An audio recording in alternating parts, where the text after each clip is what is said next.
Today we're delighted to be joined by Bob Knowles. Firstly, Bob, could you tell us a little bit about yourself? Okay.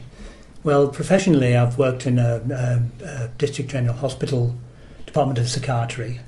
I've got a qualification in psychology and social work, and I've been into mental health, teaching mental health, positive mental health at Wirral Mind for about 12 years. That's a fantastic organisation, Wirral Mind. They do brilliant work. I've also been through various crises. I've been divorced. I brought up a couple of children on my own for a number of years. And I've had some serious medical conditions, which I'm now recovered from. So I've had lots of life experience as well. Brilliant. This project is called Mindful Changes, 100 Years of Mental Health. So if you could take us back, because I know that you've done a lot of the history of mental health, if you could take us back to give us some examples maybe of how treatments were 100 years ago. Okay, well in mental health there's always been a tension about what mental health's all about, and that really goes back much further than 100 years. It goes back to the ancient Greeks and earlier. And the debate has always been about whether people's mental health is a spiritual matter, whether it's a physical matter, a medical matter, something to do with doctors and healers, or whether it's an emotional matter, it's to do with the way people feel and the way they live their lives, a kind of social angle. And those three kind of ways of thinking about mental health and dealing with mental health have weaved their way through the centuries. And they were still around at the beginning of the 20th century, unresolved. And indeed, they're still unresolved today. There's still a massive debate. Mental health is an area which people can have very strong feelings about, coming from very different places. And what you see depends on what you're looking for.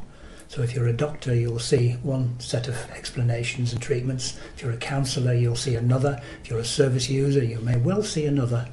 So it's quite a complicated mix. And the beginning of the 20th century, you know, there were things going on then. It was a period when a lot of people were still languishing in very large institutions. That by and large, treatments were pretty poor, and not many people received any treatments. They were basically incarcerated. For what? What was happening in their lives? What were their symptoms?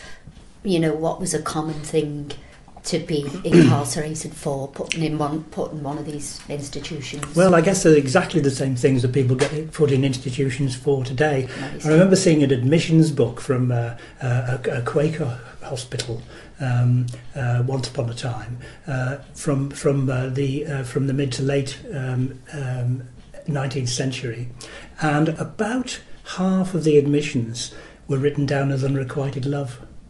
Right. So in other words, I suppose in modern parlance, it would be people who had been emotionally distressed by relationships and by life.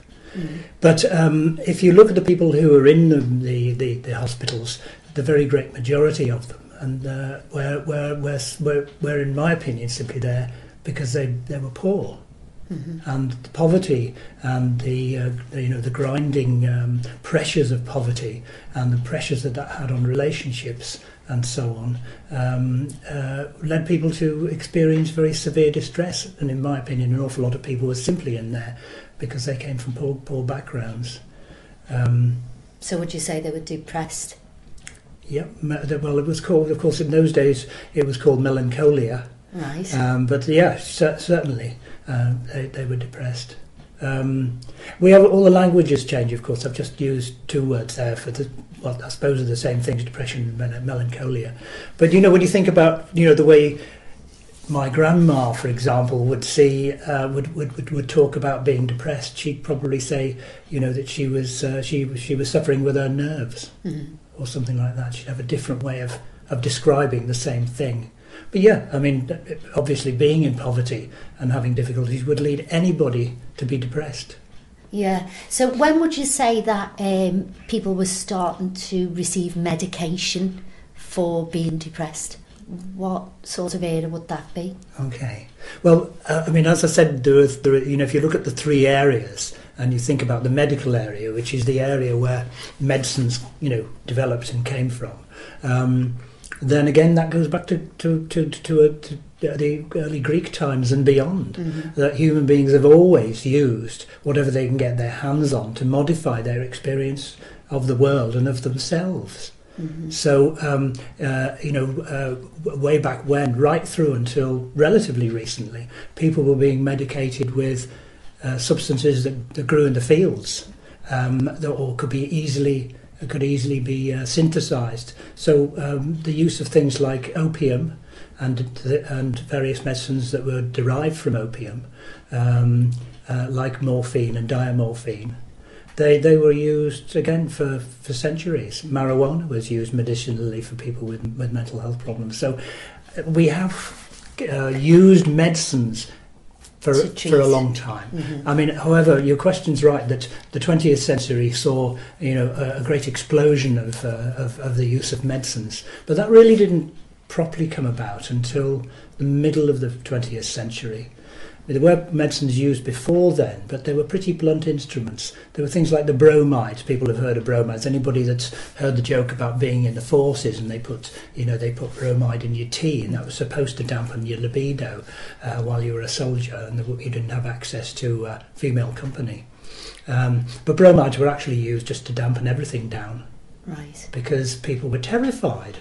First World War and into the Second World War were terrified quite naturally of putting themselves in the line of a bullet, which might maim them or kill them. And so an awful lot of the troops were given medicines like bromides to dampen that fear down. Could I just ask you about, we were just talking about soldiers in the war there, when people were in the First World War and they come home suffering from shell shock. Mm-hmm.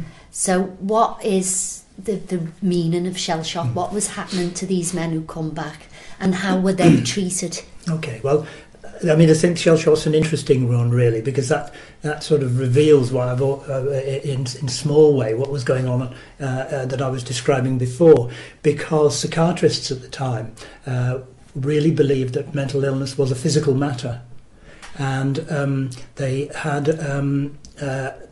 when the lads came back from the front with this condition, where they were really shook up. Their emotions were all over the place. They were crying, they were fearful, and very depressed, and so on. The psychiatrists at the time had to try and look for a physical explanation, and they came up with ideas like that it was people's brains being bashed around in their skulls, and so on.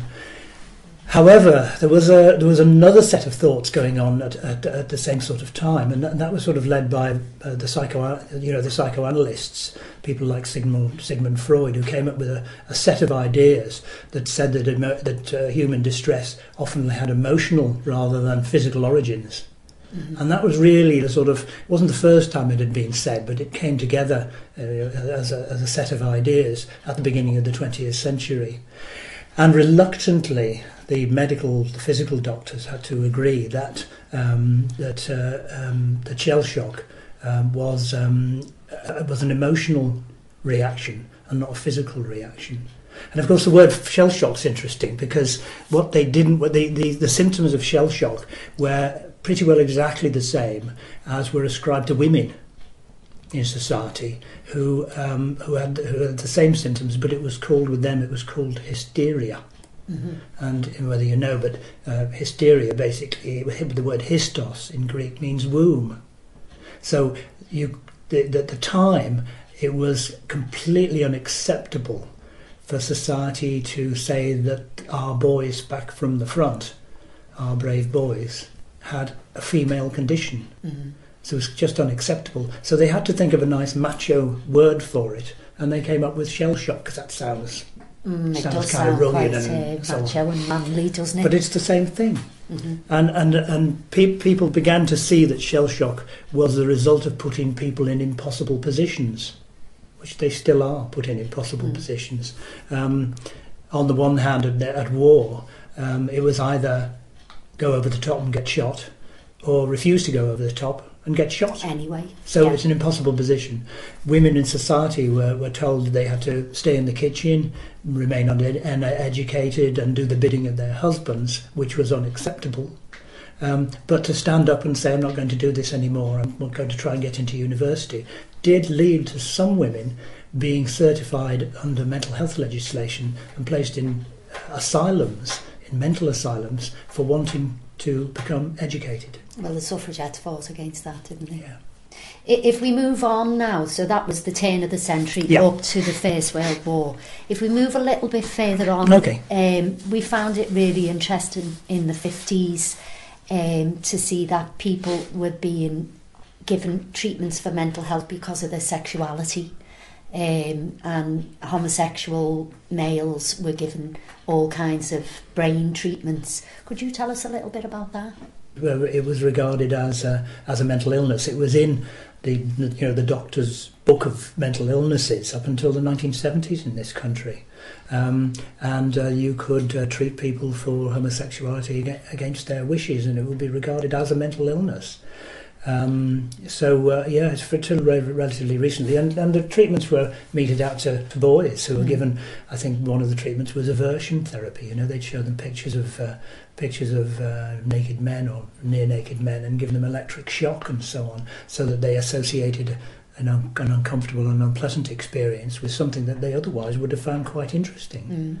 So yeah, I've been a really, really bad time.